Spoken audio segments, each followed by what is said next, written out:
നിത്യജീവൻ അവകാശമാക്കുവാൻ വിളിക്കപ്പെട്ടവരാണ് മനുഷ്യർ. ഈ ലോകത്തിൽ എന്തൊക്കെ നേടിക്കഴിഞ്ഞാലും നിത്യജീവൻ നേടിക്കഴിഞ്ഞില്ലെങ്കിൽ ഈ ജീവിതം വൃഥാവിലാണ്. ഞാനും നിങ്ങളുമെല്ലാം ഈ ലോകത്തിൽ ജീവിക്കുന്നുണ്ട്. എന്നാൽ ഈ ലോകത്തിന് അപ്പുറം ഒരു ജീവിതമുണ്ട്. സങ്കീർത്തന പുസ്തകം 90-12 കർത്താവേ, എന്റെ ആയുസ് എണ്ണുവാൻ എന്നെ പഠിപ്പിക്കണമേ. സങ്കീർത്തകനോട് ചേർന്ന് ഓരോ ദിവസവും നമുക്കും പ്രാർത്ഥിക്കാം, കർത്താവേ, എന്റെ ആയുസ് എണ്ണുവാൻ എന്നെ പഠിപ്പിക്കണമേ. മർക്കോസിന്റെ സുവിശേഷം 1-15 സമയം പൂർത്തിയായി, ദൈവരാജ്യം സമീപിച്ചിരിക്കുന്നു, അനുദപിക്കുക, സുവിശേഷത്തിൽ വിശ്വസിക്കുക. സമയം പൂർത്തിയായി. എന്തിനു വേണ്ടിയുള്ള സമയം പൂർത്തിയാവല? ദൈവരാജ്യത്തിന് വേണ്ടി. അതിനെന്താ ചെയ്യുക? 1, അനുദപിക്കുക. 2, സുവിശേഷത്തിൽ വിശ്വസിക്കുക. ഇത് ചെയ്യാൻ തയ്യാറായെങ്കിൽ ദൈവരാജ്യം നമുക്ക് ലഭിക്കും. എന്നാൽ റോമാക്കാർക്ക് എഴുതിയ ലേഖനം 14-17 പറയുന്നു, ദൈവരാജ്യം എന്ന് പറഞ്ഞാൽ ഭക്ഷണമോ പാനീയമോ അല്ല, മറിച്ച് നീതിയും സമാധാനവും പരിശുദ്ധാത്മാവുള്ള സന്തോഷവുമാണ്. ഈ നീതിയും സമാധാനവും പരിശുദ്ധാത്മാവുള്ള സന്തോഷവും ഈ ലോകത്തിൽ എൻ്റെ കുടുംബത്തിൽ എനിക്ക് അനുഭവിക്കാൻ സാധിച്ചു കഴിഞ്ഞാൽ ഇതാണ് എൻ്റെ കുടുംബത്തിന്റെ ദൈവരാജ്യം എന്ന് പറയുന്നത്.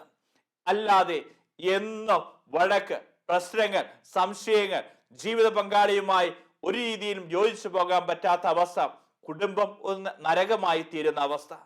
എന്നാൽ ഈ ലോകത്തിൽ നീതിയും സമാധാനവും പരിശുദ്ധാത്മാവിന്റെ സന്തോഷവും എനിക്ക് അനുഭവിക്കാൻ സാധിക്കണം. ഇങ്ങനെ അനുഭവിക്കാൻ സാധിക്കാത്ത അവസ്ഥയിലൂടെ കടന്നു പോകുന്ന നൂറുകണക്കിന് കുടുംബങ്ങളുണ്ട്. എന്നാൽ വചനം കാണുകയാണ്, ലൂക്കായുടെ സുവിശേഷം 18-18 ആ യുവാവ് യേശുവിന്റെ സവിധേ കടന്നു വന്ന് ചോദിക്കുന്നുണ്ട്, നിത്യജീവൻ അവകാശമാക്കാൻ ഞാൻ എന്ത് ചെയ്യണം? യേശു പറയുന്നുണ്ട്, നിത്യജീവൻ അവകാശമാക്കാൻ ഞാൻ എന്ത് ചെയ്യണമെന്ന്. അവിടെ ആ യുവാവിന്റെ ഉള്ളിൻ്റെ ഉള്ളിൽ ആ നിത്യജീവനെ കുറിച്ചുള്ള ചിന്തയുണ്ട്. ഞാൻ മാതാപിതാക്കളെ ബഹുമാനിക്കുന്നുണ്ട്, വ്യഭിചാരം ചെയ്യുന്നില്ല, അതുപോലെ തന്നെ ആരെയും ഞാൻ പിടിച്ചു പറിക്കുന്നില്ല, എല്ലാം കൊടുക്കേണ്ടവർക്കൊക്കെ ഞാൻ കൊടുക്കുന്നുണ്ട്. ഇങ്ങനെ ജീവിക്കുന്ന ഒരു വ്യക്തിയെ നോക്കിക്കൊണ്ട്, ഒരു യുവാവിനെ നോക്കിക്കൊണ്ട് നാം എന്ത് പറയും? ഒരു സ്ത്രീയുടെ മുഖത്ത് പോലും അവൻ നോക്കുന്നില്ല, അത്രയും വിശുദ്ധിയോടുകൂടി അവൻ ജീവിക്കുന്നത്. നമ്മൾ പറയും നല്ല നല്ല മകനാ. എന്നാൽ യേശു പറയുക, നിനക്ക് ഒരു കുറവുണ്ട്. എന്താ ഈ കുറവ്? ആത്മീയ മനുഷ്യരുണ്ട്, ധാർമ്മിക മനുഷ്യരുണ്ട്. ആരാണ് ആത്മീയ മനുഷ്യൻ? ആരാണ് ധാർമ്മിക മനുഷ്യൻ? ധാർമ്മിക മനുഷ്യൻ 4-ാം പ്രമാണം മുതൽ 10-ാം പ്രമാണം വരെ ജീവിതത്തിൽ ജീവിക്കുന്ന വ്യക്തിയാണ് ധാർമ്മിക മനുഷ്യൻ എന്ന് പറയുന്നത്. ഈ യുവാവിന്റെ പ്രശ്നം എന്താ? അവൻ ഒരു ധാർമ്മിക മനുഷ്യനാണ്. 4-ാം പ്രമാണം, മാതാപിതാക്കളെ ബഹുമാനിക്കണം, 5 കൊല്ലരുത്, 6 വ്യഭിചാരം ചെയ്യരുത്, ഓരോ പാപങ്ങളും ഓരോ കൽപ്പനകളും അവൻ ജീവിക്കുക. അവനെ വിളിക്കുക ധാർമ്മിക മനുഷ്യൻ എന്ന്. എന്നാൽ ആരാണ് ആത്മീയ മനുഷ്യൻ? സ്പിരിച്വൽ പേഴ്സൺ എന്ന് പറയുന്നത് 1 മുതൽ 3 വരെയുള്ള കൽപ്പനകളുടെ വെളിച്ചത്തിൽ 4 മുതൽ 10 വരെയുള്ള കൽപ്പനകൾ ജീവിക്കുന്ന വ്യക്തിയാണ് ആത്മീയ മനുഷ്യൻ എന്ന് പറയുന്നത്. ഓർത്തു വെക്കുക, 1 മുതൽ 3 വരെയുള്ള കൽപ്പനകളുടെ ചൈതന്യത്തിൽ. എന്താ അതിന്റെ അർത്ഥം? നിന്റെ ദൈവമായ കർത്താവ് ഞാനാകുന്നു, ഞാനല്ലാതെ മറ്റൊരു ദൈവം നിനക്കുണ്ടാകരുത്. ആ ദൈവത്തിന്റെ സ്നേഹം നിറഞ്ഞ വ്യക്തി, ദൈവത്തിൽ ആശ്രയിക്കുന്ന വ്യക്തി, ഇതിന്റെ വെളിച്ചത്തിലാണ് 4 മുതൽ 10 വരെയുള്ള കൽപ്പനകൾ നീ അനുശാസിക്കുന്നതെങ്കിൽ നീയാണ് ആത്മീയ മനുഷ്യൻ. അവിടെ യേശു പറയുകയാണ്, നിനക്ക് ഒരു കുറവുണ്ട് എന്ന്. ഇന്ന് നീ തിരിഞ്ഞു നോക്കുമ്പോൾ നിനക്ക് ഒരു കുറവുണ്ട്. ഓർത്തു നോക്കിയേ, നിന്റെ മക്കളുടെ മുമ്പിൽ നീ ഇതാ വില കെട്ടു പോകുന്ന അവസ്ഥ, ഒന്നിനും പുരോഗതി ഇല്ലാത്ത അവസ്ഥ, നോക്കിയേ വളരാൻ പറ്റാത്ത അവസ്ഥ, ആത്മീയമായി തകർന്നു പോകുന്ന അവസ്ഥ. ഇതുപോലത്തെ അവസ്ഥയിലൂടെ കടന്നു പോകുന്നുണ്ടെങ്കിൽ തിരിച്ചറിയുക, നിനക്ക് ഒരു കുറവുണ്ട്. സുഖമാണോ? ഉള്ളിൻ്റെ ഉള്ളിൽ നാം പറയുന്ന ഉത്തരവുണ്ട്, സുഖ. മലയാളികളെല്ലാം പറയും സുഖമാണോ? സുഖമാണ്. എന്നാൽ ഇതിന് പകരം ഇന്ന് ഞാൻ ചോദിക്കട്ടെ, സമാധാനം ഉണ്ടോ? സമാധാനം ഉണ്ടോ? ഉത്തരം പറയാൻ വൈകുന്നുണ്ട് ഉള്ളിൻ്റെ ഉള്ളിൽ തന്നെ. കാരണം നമ്മുടെ ഉള്ളിൻ്റെ ഉള്ളിലേക്ക് നാം നോക്കിക്കഴിയുമ്പോൾ ഈ സമാധാനത്തിന് വേണ്ടി നെട്ടോട്ടോടിക്കൊണ്ടിരിക്കുക. ഓരോ വ്യക്തികളും തിരിച്ചറിഞ്ഞു, സമാധാനം നമുക്ക് എവിടെ നിന്നാ കിട്ടുക? ഈ ലോകത്തിലെ എല്ലാ വസ്തുക്കളെയും കൊണ്ട് നിറച്ചു കഴിഞ്ഞാൽ ഒരു വ്യക്തിക്ക് കിട്ടുന്നതല്ല സമാധാനം. മനസ്സിന്റെ സുഖം, ഇന്ദ്രിയങ്ങളുടെ സുഖം, ഇതൊക്കെ ആവോളം ആസ്വദിച്ചു കഴിഞ്ഞാൽ സന്തോഷമായി സമാധാനായി എന്ന് ചിന്തിക്കുന്നുണ്ട്. ഇല്ല, ഇതൊന്നുമല്ല സമാധാനം. തിരിച്ചറിയണം, സമാധാനം എന്ന് പറയുന്നത് എന്താണ്? അവിടെ മാലാഖമാർ പാടി, അത്യുന്നതങ്ങളിൽ ദൈവത്തിന് സ്തുതി, ഭൂമിയിൽ ദൈവകൃപ നിറഞ്ഞവർക്ക് സമാധാനമെന്ന്. ആർക്കാണ് സമാധാനം? ദൈവകൃപ നിറഞ്ഞ വ്യക്തികൾക്കാണ് ക്രിസ്തുവിന്റെ സമാധാനം അനുഭവിക്കാൻ സാധിക്കുകയുള്ളൂ. അതുകൊണ്ട് ഓർത്തു വെക്കുക, ഈ ലോകത്തിലെ എല്ലാം കൊണ്ടും നിറഞ്ഞു കഴിഞ്ഞ ഇഷ്ടംപോലെ സമ്പത്തുണ്ട്, അധികാരമുണ്ട്, എന്തൊക്കെ ലോകത്തിൽ നീ വലുതായി കാണുന്നോ അതൊക്കെ നീ നേടി. ചിന്തിച്ചോ, ഇതൊന്നും സമാധാനമല്ല. സമാധാനം എന്ന് പറയുന്നത് ദൈവകൃപ കൊണ്ട് നിറയുന്നതാ. അത് ഉന്നതത്തിൽ നിന്ന് നിന്നിലേക്ക് കടന്നു വരേണ്ടതാ ഈ സമാധാനം എന്ന് പറയുന്നത്. ദൈവകൃപയെ ഞാൻ വിളിക്കും ദൈവപ്രീതി എന്ന്. ദൈവപ്രീതി എന്താ? ദൈവപ്രീതി എന്ന് പറഞ്ഞു കഴിഞ്ഞാൽ നമ്മൾ ഓർക്കുക, മാതാപിതാക്കൾക്ക് മക്കളെ എപ്പോഴാണ് ഇഷ്ടപ്പെടുക? മാതാപിതാക്കൾ പറയുന്നത് ഈ മക്കൾ അനുസരിക്കുമ്പോൾ ഈ മാതാപിതാക്കളുടെ പ്രീതിയിൽ വളരുന്നു. ഒരു ടീച്ചർക്ക് എപ്പോഴും സ്റ്റുഡൻസിന് ഇഷ്ടപ്പെടുക? പഠിക്കണം. അതോടൊപ്പം തന്നെ ടീച്ചർ പറയുന്ന അനുസരിക്കുമ്പോൾ ആ ടീച്ചർക്ക് ആ കൊച്ചിനോട് ഒരു പ്രീതി തോന്നുന്നു. ഇതുപോലെ തന്നെ ഒരു വ്യക്തി ദൈവം പറയുന്നത് അനുസരിക്കുമ്പോൾ അവനിലേക്ക് ഒഴുകുന്നതാണ് ദൈവകൃപ, ദൈവപ്രീതി എന്ന് പറയുന്നത്. നമ്മൾ ഓർത്തു വെക്കുക, ഒരുപാട് പ്രാർത്ഥനകൾ ചൊല്ലി തീർക്കുന്നതല്ല ജീവിതം എന്ന് പറയുന്നത്. നമ്മൾ കാണുന്നുണ്ട്, ദാനിയേല് ബാബിലോണിന്റെ സിംഹക്കുഴിയിൽ 7 ദിവസം പട്ടിണി കിടക്കിയ. ഇതാ സിംഹം അവനത് തിന്നാൻ പോവുക. പക്ഷേ ആ പട്ടിണി കിടക്കുമ്പോഴും അവന്റെ ഉള്ളിൻ്റെ ഉള്ളിൽ അവൻ അനുഭവിക്കുന്ന ഒരു സമാധാനമുണ്ട്. ആ സമാധാനം എവിടെ നിന്ന് കിട്ടുന്നതാ?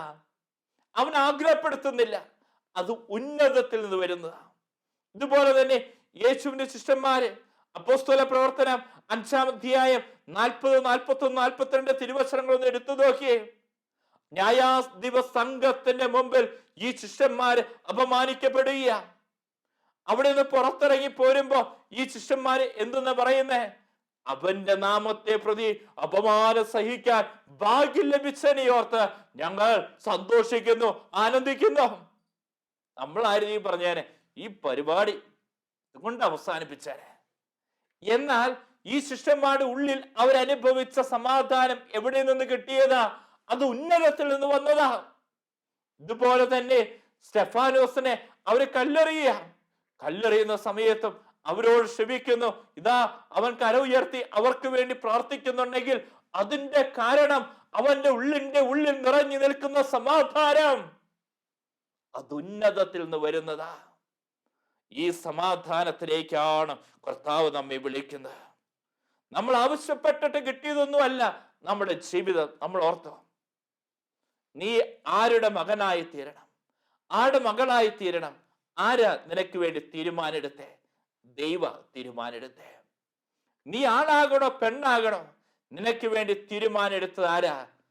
ഇത് വേറെ ആരുമല്ല, ദൈവ നിനക്ക് വേണ്ടി തീരുമാനെടുത്തേ. ദൈവം നിന്റെ ഇന്നലകളെ മുഴുവൻ തീരുമാനമെടുത്തുവെങ്കിൽ ഒരു കാര്യം ഉറപ്പാ, ദൈവം നിന്റെ നാളെകളെയും അവിടുന്ന് തീരുമാനമെടുത്തിട്ടുണ്ട്. എങ്കിൽ ഒരു കാര്യം സുനിശ്ചിതമായിട്ടുള്ള കാര്യ എന്താ? ദൈവം നിനക്ക് ജന്മം നൽകിയിട്ടുണ്ടെങ്കിൽ നിനക്ക് ഒരു മരണവും ഉണ്ട്.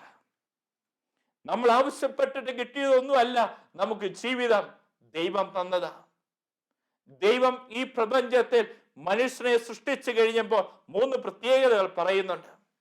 ഒന്നാമത്തെ പ്രത്യേകത കാണാൻ സാധിക്കും, അവനിലേക്ക് ദൈവ ചൈതന്യം നിറച്ചു കൊടുക്കുന്നുണ്ട്. രണ്ട്, മനുഷ്യരെ സൃഷ്ടിച്ചു കഴിഞ്ഞപ്പോൾ സ്വന്തം ഛായയിലും സാദൃശ്യത്തിലുമാ ദൈവം അവനെ സൃഷ്ടിച്ചത്. മൂന്ന്, അവനിലേക്ക് ചലനാത്മക ശക്തി അവിടുന്ന് നൽകുന്നുണ്ട്. ഒന്ന്, ദൈവ ചൈതന്യം അവനിലേക്ക് ദൈവം നിക്ഷേപിച്ചു. എന്നാൽ അവൻ മരിച്ചു കഴിഞ്ഞപ്പോൾ ആ ദൈവ ചൈതന്യം എന്ത് സംഭവിക്കും? അത് ദൈവത്തെങ്കിലേക്ക് പോയി. രണ്ട്, സ്വന്തം ഛായയിലെ സാദൃശ്യത്തിലും ദൈവം അവനെ സൃഷ്ടിച്ചു. മരിച്ചു കഴിയുമ്പോൾ അവന്റെ ശരീരം മണ്ണിനോട് മണ്ണ് ചേരാനുള്ളതാ. മൂന്ന്, അവന് ചലനാത്മക ശക്തി കൊടുത്തു. എന്നാൽ മരിച്ചു കഴിയുമ്പോൾ ആകെ ചലിക്കുന്ന അവന്റെ ആത്മാവ് മാത്രമാ. ഈ ആത്മാവിന്റെ ചലനം രണ്ട് രീതിയിലാണ്. ഒന്ന്, നിത്യജീവനിലേക്ക്, അല്ലെങ്കിൽ നിത്യ നരകത്തിലേക്ക്. നമ്മൾ ഓർക്കേണ്ട കാര്യ, ഈ കല്ലറയൊക്കെ എത്ര ഭംഗിയായിട്ട് അലങ്കരിച്ചാലും രണ്ട് വഴിയുള്ളൂ. ഒന്ന് നിത്യജീവനിലേക്കുള്ള വഴി, അല്ലെങ്കിൽ നിത്യ നരകത്തിലേക്കുള്ള വഴി. ഈ കല്ലറയൊന്നും കാര്യമില്ല. അവന്റെ ഉള്ളിൽ കിടക്കുന്ന അവന്റെ ആത്മാവ് മാത്രമേ അവിടുന്ന് കാര്യമുള്ളൂ. സങ്കീർത്തന പുസ്തകം 90-ാം അധ്യായം 10-ാം തിരുവചനം പറയുന്നുണ്ട്, ഞങ്ങളുടെ ആയുഷ്കാലം 70 വർഷമാണ്, ഏറിയാൽ 80, എന്നിട്ടും എന്നും ആകുലതകളും അധ്വാനവും മാത്രം. നമ്മൾ ഓർക്കേണ്ട കാര്യം, പ്രിയപ്പെട്ടവരെ, നമ്മുടെ ജീവിതത്തെ മുന്നോട്ട് നോക്കി കഴിയുമ്പോൾ, ആദ്യത്തെ ജീവിതം തുടങ്ങി ഒരു 30 വർഷക്കാലം നമ്മെ സംബന്ധിച്ചിടത്തോളം ഒരുപാട് കാര്യങ്ങൾ പഠിക്കുന്ന കാര്യമാണ്. 30 വർഷം കഴിഞ്ഞ് ഒരു 60 വർഷം വരെയുള്ള നമ്മുടെ ജീവിതത്തിന്റെ കാലഘട്ടം എന്ന് പറയുന്നത്, അത് പഠനമൊക്കെ കഴിഞ്ഞ് അധ്വാനിക്കുന്ന, അധികാരത്തിന്റെ സമ്പത്തുള്ള, അല്ലെങ്കിൽ ചോരയും നീരുള്ള കാലം. പിന്നെ നമ്മൾ നോക്കുക, ചോരയും നീരുള്ള കാലം കഴിഞ്ഞ് 60 വയസ്സൊക്കെ കഴിഞ്ഞു കഴിഞ്ഞാൽ തലമുറകൾക്ക് അനുഗ്രഹമായി തീരേണ്ട കാല. ഈ തലമുറകൾക്ക് അനുഗ്രഹമാകേണ്ട ജീവിതമാ നമ്മുടെ ഓരോരുത്തരുടെയും ജീവിതം. ഓർത്തു വെക്കേണ്ട കാര്യമുണ്ട്, ചോരയും നീരുമുള്ള കാലഘട്ടത്തിൽ ദൈവത്തെ മഹത്വപ്പെടുത്തി ജീവിച്ചുവെങ്കിൽ മാത്രമേ ചോരയും നീരുമില്ലാത്ത നിന്റെ ജീവിതത്തിന്റെ കാലഘട്ടത്തിൽ ദൈവത്തെ നിനക്ക് മഹത്വപ്പെടുത്തി ജീവിക്കാൻ സാധിക്കുകയുള്ളൂ. നമ്മൾ ഓർക്കണം, നാളെ നാളെ എന്ന് പറഞ്ഞ് മാറ്റിവെക്കാനില്ല.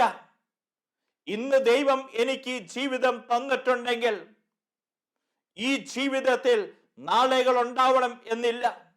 ഇന്ന് നീ നന്നാവാൻ നോക്കണം. നിനക്കുള്ള കാര്യം ഉറപ്പാ, മരണമുണ്ട്. മരണം കഴിഞ്ഞു കഴിഞ്ഞാൽ ഈ കല്ലറ എത്ര അലങ്കരിച്ചു കഴിഞ്ഞാലും ഒന്നുകിൽ നിത്യജീവനിലേക്ക്, അല്ലെങ്കിൽ നിത്യനാശത്തിലേക്കാ. എത്ര പേര് നന്നായിട്ടുണ്ട്? 60 വയസ്സ് കഴിഞ്ഞതിന് ശേഷം നന്നായ വ്യക്തികൾ ആരെങ്കിലൊക്കെ ഉണ്ടാവും, വളരെ ചുരുക്കം പേര് മാത്രം. എന്നാൽ ഈ 60 വയസ്സ് വരെയൊക്കെ ജീവിക്കുന്ന കാലഘട്ടത്തിൽ, ചോരയും നീരുള്ള കാലഘട്ടത്തിൽ, നീ വലിയ വലിയ സ്വപ്നങ്ങൾ കാണുന്ന ഈ കാലഘട്ടത്തിൽ ദൈവം നിന്റെ ജീവിതത്തിൽ 1-ാം സ്ഥാനത്തുണ്ടായിരുന്നുവെങ്കിൽ, ഈ 60 വയസ്സ് കഴിഞ്ഞിട്ടുള്ള ചോരയും നീരുമില്ലാത്ത കാലഘട്ടത്തിലും ഈ ദൈവം നിന്റെ കൂടെ ഉണ്ടാവും എന്നുള്ളതാ. ഈ കാലഘട്ടത്തില് നീ ഓർത്തോ, ദൈവത്തിന്റെ കരുണ ഒഴുകണം. അതിനെന്താ ചെയ്യണ്ടേ? ചോരയും നീരുമുള്ള കാലഘട്ടത്തിൽ നീ ദൈവത്തെ മഹത്വപ്പെടുത്തിയെങ്കിൽ മാത്രമേ ചോരയും നീരുമില്ലാത്ത കാലഘട്ടത്തിൽ ദൈവത്തിന്റെ കരുണയൊഴുകുകയുള്ളൂ. 60 വയസ്സ് കഴിഞ്ഞതിന് ശേഷം ഇതാ മാനസാന്തരപ്പെട്ട് വിശുദ്ധരായി എന്ന് പറയുന്ന എത്ര വിശുദ്ധാത്മാക്കളുണ്ട്. അവിടെയൊക്കെ ദൈവത്തിന്റെ കരുണ ഒഴുകട് ഒരുപാട് ഒരുപാട് ഒരുപാട് ബുദ്ധിമുട്ടുള്ള കാര്യ. ഇതുപോലെ തന്നെ നമ്മൾ ഓർക്കേണ്ട കാര്യ, ഈ തലമുറകൾക്ക് അനുഗ്രഹമാകണം. നമ്മുടെ കല്ലറ പോലും വരും തലമുറകൾക്ക് അനുഗ്രഹമായി തീരണം. നമ്മൾ ഭരണങ്ങാനത്ത് പോയിട്ടുണ്ട്, മാനാനത്ത് പോയിട്ടുണ്ട്. ആ കല്ലറയെ കെട്ടിപ്പിടിക്കുന്നുണ്ട്, ആ മുട്ടുകുത്തി നിൽക്കുന്നുണ്ട്. കാരണം എന്താ? ഈ കല്ലറ നമുക്കറിയാം അനുഗ്രഹ. ഇവിടെ പോയി പ്രാർത്ഥിച്ചു കഴിഞ്ഞാൽ ഈ വ്യക്തിയുടെ ജീവിതം നമുക്കൊരു അനുഗ്രഹമാ. ഈ വ്യക്തി സ്വർഗത്തിൽ നിന്ന് റോസാപ്പൂക്കൾ അവിടുന്ന് വർഷിക്കുമെന്ന്. അതുകൊണ്ടല്ലേ നമ്മൾ തീർത്ഥാടനങ്ങൾ നടത്തുന്നേ. ഇതുപോലെ തന്നെ നമ്മൾ ഓർത്തോ, എന്റെ കല്ലറയും അനുഗ്രഹമായി തീരണം. എന്റെ കല്ലറയും തലമുറകൾക്ക് ആവേശമായി തീരണം, അഭിഷേകമായി തീരണം. അതുകൊണ്ട് തന്നെ 60 വയസ്സൊക്കെ കഴിഞ്ഞു കഴിഞ്ഞാൽ, ഒരു ജീവിതത്തിന്റെ സായാഹ്നത്തിലേക്കൊക്കെ നമ്മൾ പ്രവേശിച്ചു കഴിഞ്ഞാൽ പിന്നെ നന്നാവലും മോശാവലും ഒന്നുമില്ല. ഈ പോകുന്ന അവസ്ഥയെ തന്നെ നമ്മൾ പോകുകയുള്ളൂ എന്ന് നമ്മൾ തിരിച്ചറിയുക.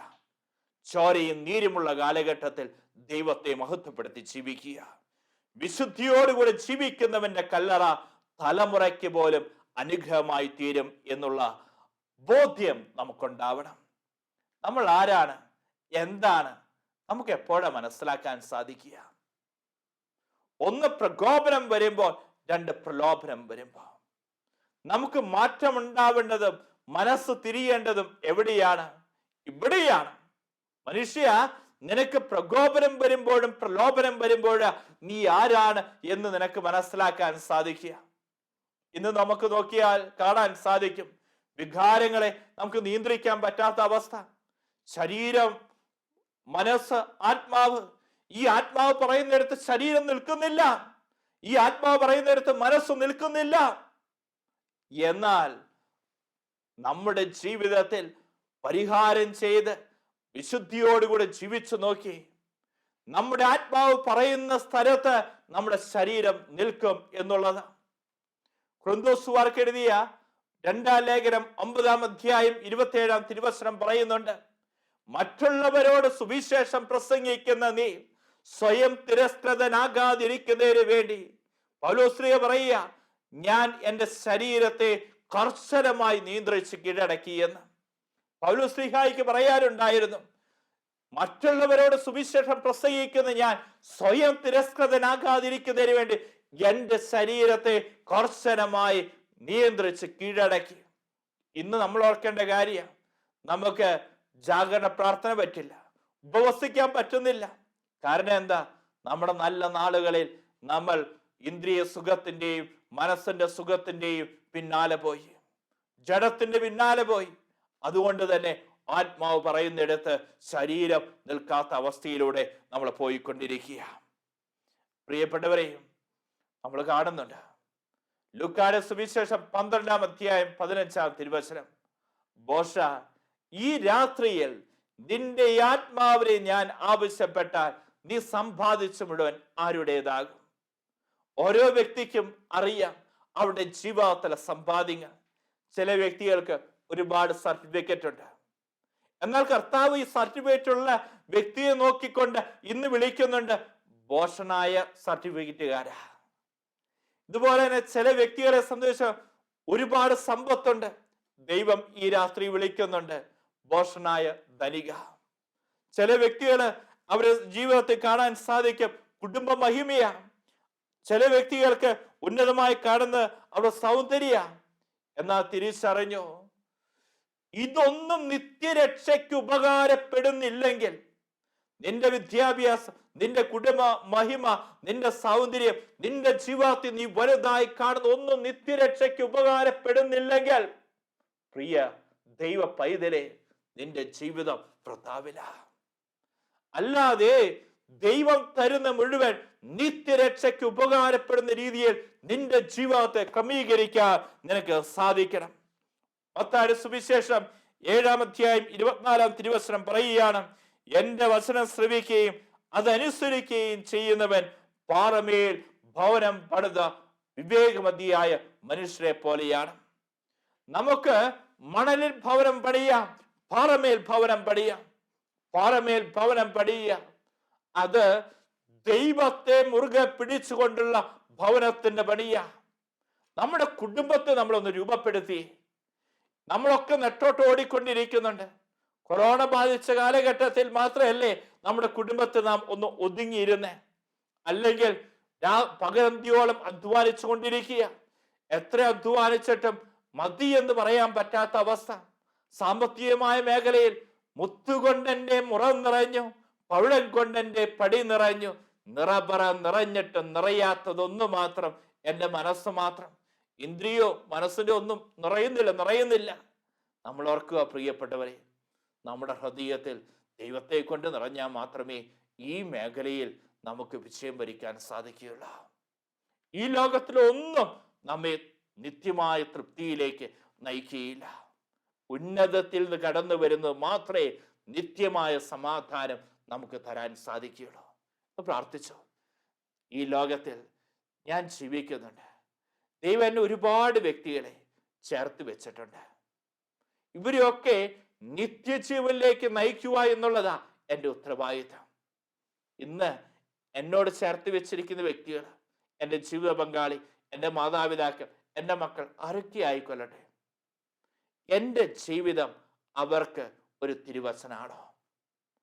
ആരൊക്കെയോ വായിക്കുന്ന ബൈബിളാണ് നിന്റെ ജീവിതം. അത് നിത്യജീവനിലേക്ക് നയിക്കേണ്ടതാ. അല്ലാതെ ഈ ലോകത്തിലെ കാര്യങ്ങളിൽ നിന്റെ മനസ്സും ശരീരവും ആത്മാവും വ്യാപൃതമായിരിക്കുകയാണോ? പ്രാർത്ഥിച്ചോ. കർത്താവേ, നിത്യജീവൻ തരണമേ. നിത്യജീവൻ സ്വന്തമാക്കുവാൻ നീ എന്നെ അനുഗ്രഹിക്കണമേ. പിതാവിൻ്റെയും പുത്രൻ്റെയും പരിശുദ്ധാത്മാവിൻ്റെയും നാമത്തിൽ ആമേൻ.